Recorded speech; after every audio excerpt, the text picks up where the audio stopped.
When I see birches bend to left and right, across the lines of straighter, darker trees, I like to think some boy's been swinging them, but swinging doesn't bend them down to stay, as ice storms do. Often you must have seen them, loaded with ice a sunny winter morning after rain. They click upon themselves as the breeze rises and turn many-colored as the stir cracks and crazes their enamel. Soon the sun's warmth makes them shed crystal shells, shattering and avalanching on the snow crust. Such heaps of broken glass to sweep away, you'd think the inner dome of heaven had fallen.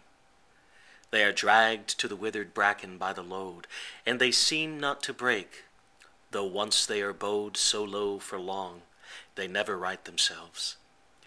You may see their trunks arching in the woods years afterwards, trailing their leaves on the ground like girls on hands and knees that throw their hair before them, over their heads to dry in the sun. But I was going to say, when truth broke in with all her matter of fact about the ice storm, I should prefer to have some boy bend them, as he went out and in to fetch the cows. Some boy too far from town to learn baseball, whose only play was what he found himself, summer or winter, and could play alone. One by one he subdued his father's trees by riding them down over and over again until he took the stiffness out of them. And not one but hung limp, not one was left for him to conquer.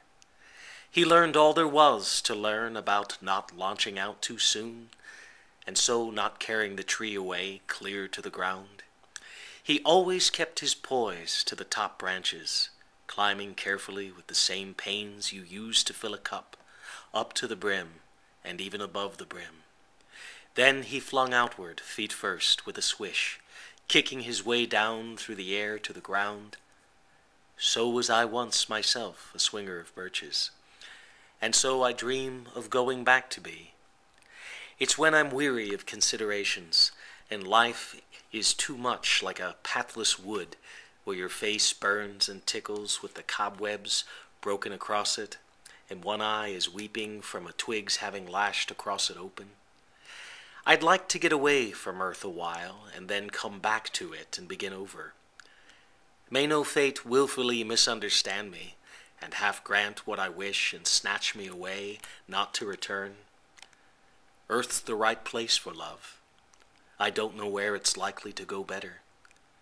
I'd like to go by climbing a birch tree, and climb black branches up a snow-white trunk toward heaven, till the tree could bear no more, but dipped its top and set me down again. That would be good, both going and coming back. One could do worse than be a swinger of birches.